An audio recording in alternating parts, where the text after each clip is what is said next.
میرے پیارے بھائی اور دوستو، روح جو ہے اگر اس کو ایک بیمار مریض لے لیا جائے اور اس کے لیے اللہ رب العزت اگر ہمیں کچھ کیپسولز دے کہ آپ یہ کیپسولز کھاؤ تو یہ روح ٹھیک ہو جائے گی، تو اللہ نے ہمیں 6 کیپسولز دے رکھے ہیں، ارکان ایمان جنہیں کہا جاتا ہے، اس میں سے سارے کیپسولز ہضم ہو جاتے ہیں۔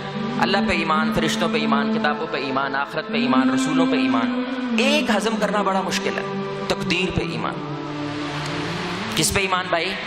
تقدیر پہ ایمان۔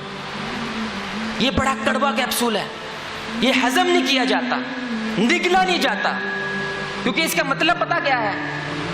سیدھا سیدھا اس کا مطلب یہ ہے کہ آپ نے اپنی زندگی کی کل جمع پونجی، آپ نے اپنی زندگی کل جمع پونجی کاروبار میں لگا دی، کاروبار میں پیسہ انویسٹ کیا، محنت کی، سارا کچھ کیا، لیکن وہ بندہ آپ کو دھوکہ دے دیتا ہے۔ منافع تو کیا ہونا تھا، آپ کا جو کیپٹل ہے، جو اصل سرمایہ ہے، وہ بھی ضائع ہو جاتا ہے۔ اللہ کہتا ہے یہ میں نے کیا۔ یہی تقدیر ہے کہ نہیں میرے بھائی؟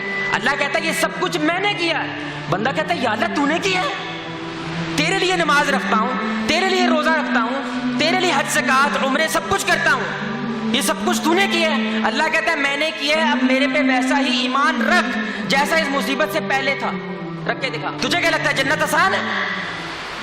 احسب الناس یترکوا یقولوا آمنا وهم لا یفتنون۔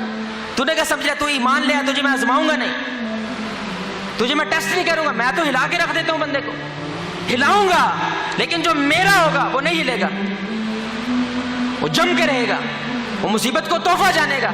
ٹھیک ہے یا اللہ اگر تو ایسے راضی ہے تو میں تیری رضا میں راضی، اپنی جگہ سے نہیں ہلے گا، اپنے ایمان کو ثابت کرے گا۔ آپ کہتے ہو میں 100 کلو وزن اٹھا سکتا ہوں، باتیں تو بڑے لوگ کرتے ہیں، اٹھا کے دکھا، آج سامنے بھائی اٹھا کے دکھا 100 کلو وزن۔ سارے لوگ کہتے ہیں میں ایمان والا ہوں، ثابت کرو، ثابت کر کے دکھاؤ تم ایمان والے ہو۔ اللہ کہتا ہے ثابت کرو۔